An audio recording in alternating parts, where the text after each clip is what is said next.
Yeah. Mean streets. The mean streets. Ernie, we're going to go back to your childhood home. Will you go to North 68th Street? Yes, we if will. Do it? Man, I always want to the go folks to, who live there always are very hospitable. I always want to go to the suburbs. Yeah. I always want to play on a nice golf course. It's nowhere near a golf course. I'm telling you, just a little Milwaukee neighborhood. You grew up on just a little Milwaukee neighborhood of walking distance from Mother of Good Counsel School. It was perfect. We can go see Aaron Rodgers down when he's down there. Let him talk about your hood like that, Ernie. No, Ernie's never been in the hood a day in his life. Got to represent, Ernie. By the way, first home loss of the year for Golden State. And there are the points in the paint, 84-34. LA. In favor of the Bucks. I got a little question for you. Going into the night, 4 teams in the league ranked in the top 10 in both offensive and defensive efficiency. 4 teams in the league in the top 10 in both offensive and defensive efficiency. Who do you think they are? Milwaukee's one of them. Milwaukee is one of them. Golden State probably is. Golden State is not one of them. Toronto is one of them. Toronto's definitely one of them. Milwaukee. And who are the 2 in the Western Conference? Phoenix. Portland Trailblazers. Nope. Yes, sir. Portland Trailblazers. And Sacramento Kings. No. They played Portland tonight, as a matter of fact. Denver. The Clippers. Oh, Clippers? Yeah. Isn't that an interesting little nugget? Well, the Clippers are probably they're under the radar right now. But wait, why are they under the radar? You know, they're under the radar. They play hard. They're the better version of the Brooklyn Nets in the West. Yeah, that's they what play. You know, just a better version of them. So what do you make of this Milwaukee Bucks team, Shaq? The way they played tonight, they played inspiring.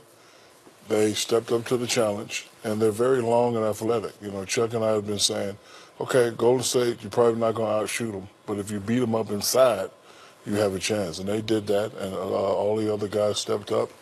And listen, this is something that other teams should watch. You know, they definitely out-hustle them, they outplayed them, they out-rebound them. But, you know, when you're a good team, sometimes you just say to yourself, well, it was an off night for me. Yeah, I they think beat them in a 7-game series? No, not yet. Well, but, you know, me and Shaq talk about it. Kevin McHale, we talk about it sometime. Everybody try to play like the Warriors. You don't have to shoot threes. They got a small team. Listen, they're great shooters. They're a great team. But I would try to manhandle them down low, take it to the basket as much as possible. Maybe get 84 points in the paint? Well, because they don't have shot blockers. Yeah. Like, their best shot blocker, Kenny said it, he's playing for the Lakers. So there's no other shot blockers out there. But teams out there, all of a sudden, like, let's just shoot threes like the Warriors. When you have Clay, Steph, and KD, yeah, you can live by threes. But nobody has those 3 guys. Yeah, and I also think that, you know, the analytics of basketball is being misread as well, because it's only being read saying, oh, let's shoot more threes. But it's not also saying that if we have players that can shoot 8 for 10, 7 for 10 inside the paint, we have to make sure that they get paint touches. So what's happened tonight is we saw Lopez, Giannis, even Middleton at time, they can shoot 7 out of 10 in the paint. So we will make sure that they get those touches as well as we get our threes. And that's what's missing in some of the losing basketball, is reading the analytics saying it works for threes, and analytics are supposed to be for 2s as well. Everybody can't shoot threes, Ernie. No way. Milwaukee shoots a lot of them. In fact, they have made more than anybody in the league. Yeah, but you see tonight, their game plan was to go inside. That's why they scored 80 points in the paint. 9 for 35 from deep. It was their 8th double-digit win of the year. They had 14 of those all of last year. They're playing different, too. Coach Bud's doing some stuff, too. Oh, yeah, pace has really increased. Discussing Milwaukee geography on TV, there's a wonderful backdrop to some late-night writing.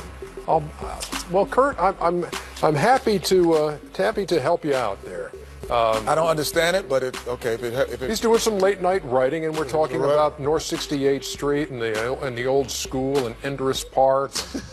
Oh, Hillbilly, yeah, you heard that. Thank you. Hillbilly was very good. Thank you, appreciate it. 134-111 the final score. Milwaukee all over Golden State. Giannis had said, if we play defense the way we did against Portland, Golden State might get 150 on us. It's Milwaukee that gets 130. But the Milwaukee Bucks shoot 50% in the first half.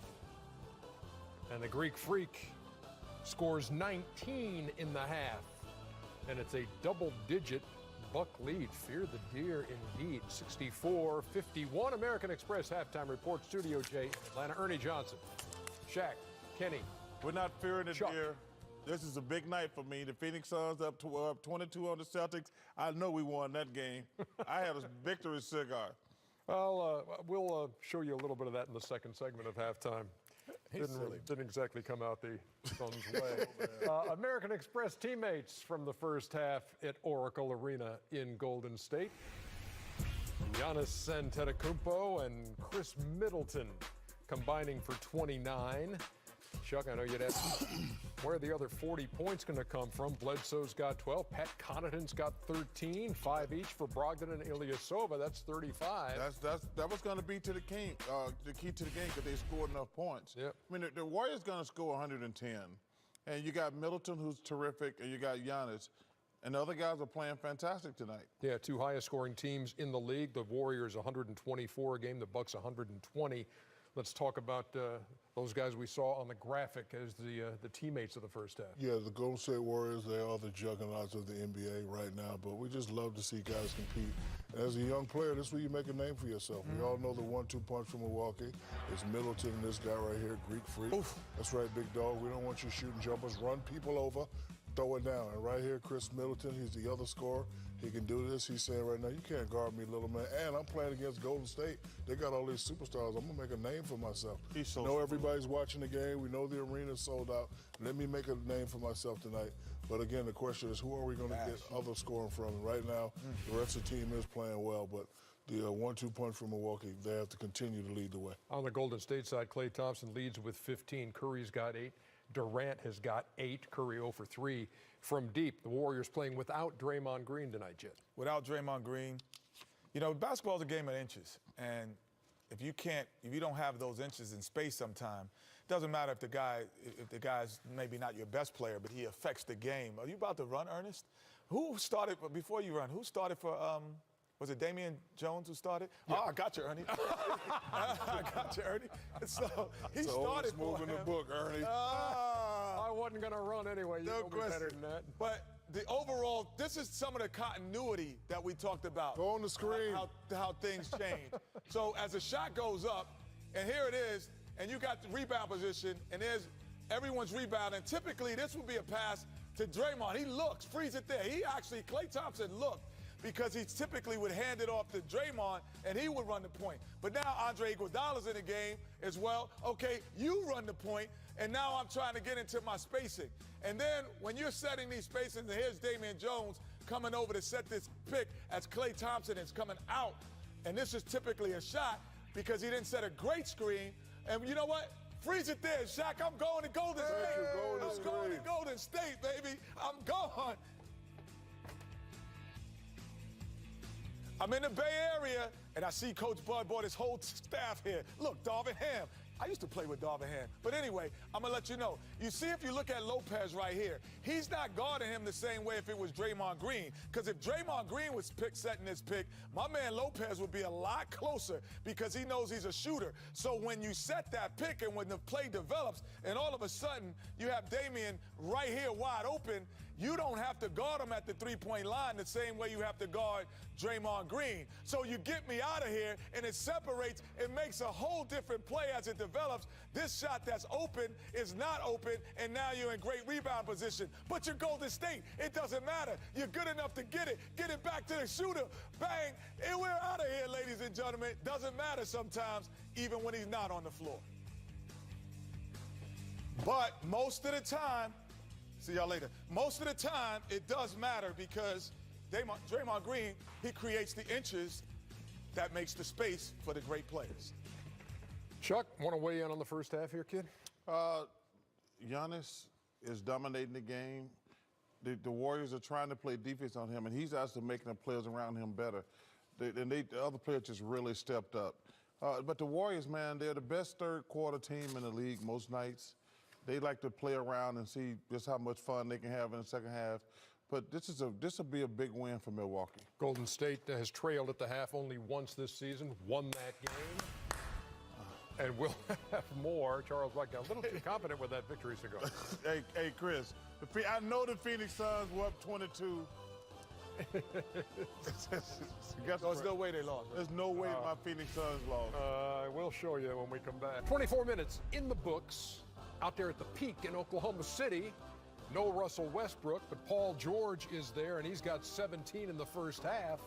And the Thunder, looking for their 7th straight win, have a 59-45 lead over the 4-5 Houston Rockets, who have not been over 500 so far in the early going. It is the American Express halftime report. Ernie Johnson.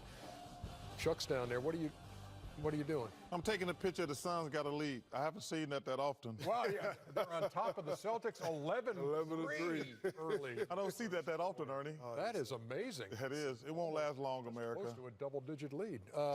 Kenny's here. So is Shaq. And we have the American Express teammates with no Russell Westbrook out there. Paul George and Steven Adams getting the job done. George, as we already mentioned, with a 17 in the first half. Steven Adams with 11. Got a couple of boards, a couple of dishes, hit 4 out of 6. And above all that, he is the subject of Shaquille O'Neal's first half pictures.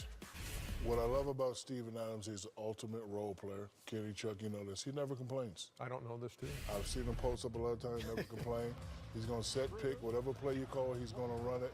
But I like this right here. When you get a little man switching on you, Chuck, what do? Kill that barbecue chicken. Kill that barbecue Get this little guy off of me. Take your time, you go to work, you pump fake, and you throw it down.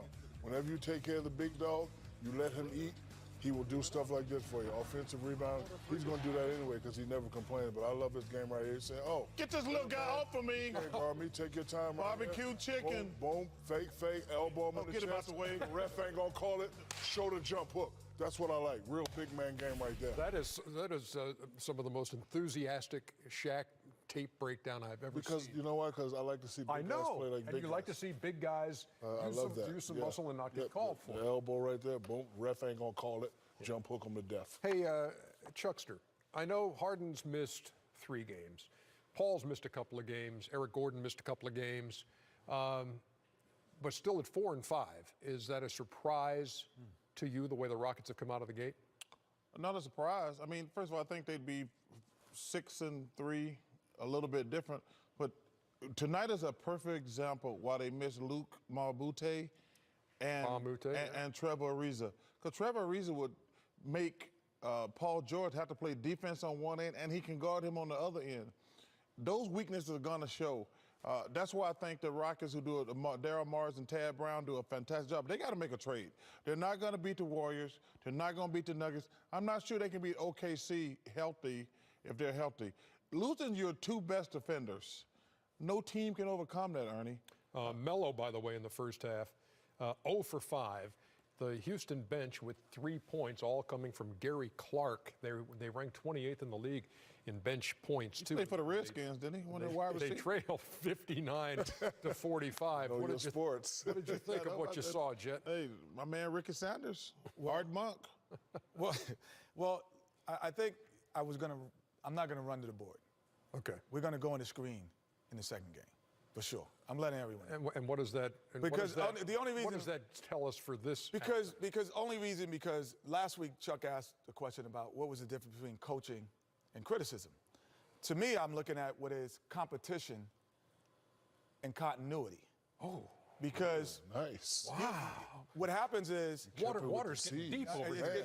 I'm getting deep. But I just think about, if you look at Oklahoma City, there is competitive fire between Schroeder and Russell Westbrook. But there's a continuity, understanding, accepting his role. We talked about what Carmelo has to do for Houston. And seeing through a different lens. And seeing it through a different lens and seeing life through a different lens. And so Schroeder could say, man, I was in the starter in Atlanta. I was on the verge of possibly being this great young player. Or I could come in here and accept what I'm doing and be part of the continuity. And then all of a sudden, I thought when he did that, then the rest of the team, he's able to get them at a pace that everyone is comfortable playing at.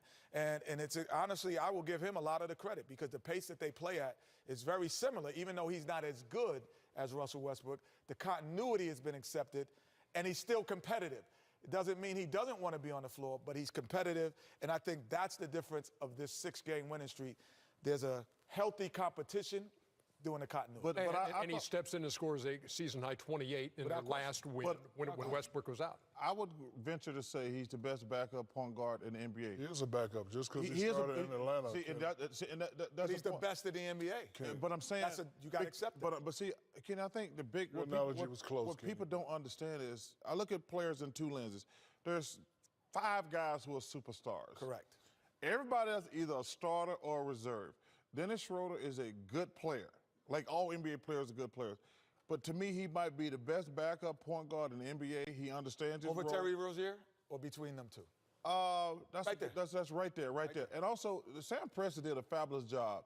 The kid Diallo from Kentucky can play, but the biggest pickup, in my opinion, is that kid Noel Nerlens. First of all, I don't know why some people name their damn kid Nerlens. That's just a crazy name. But that kid is a rebounding machine. He's unbelievable. Why don't you name your kid Nerlens? No, I'm good. Okay. So do you have him as the best backup point guard or maybe the best? Here, Terry Rozier. I think the difference is Rozier. Who's the best? Who's the best? Better? Answer the question. Who's the best backup point guard in the NBA? I'm putting it down. Schroeder. I'm going to go Rozier, only because he did it when the lights were bigger. Yeah, but the problem, Lights were bright but see, the problem is, Kenny, I'm not sure Rozier knows he's a backup yet. Exactly. That's the difference. He point, still think he's a starter because you know he reminds me of Reggie Jackson. Chuck Skull for taking that picture of the Suns lead. Hey, you know what the score is now? 15-5, Phoenix with the lead over Boston. You want to bet, Ernie? I'll give you the. No, that's okay. I think I'm just good with the Georgia-Auburn bet this weekend. Thank you. War Eagle.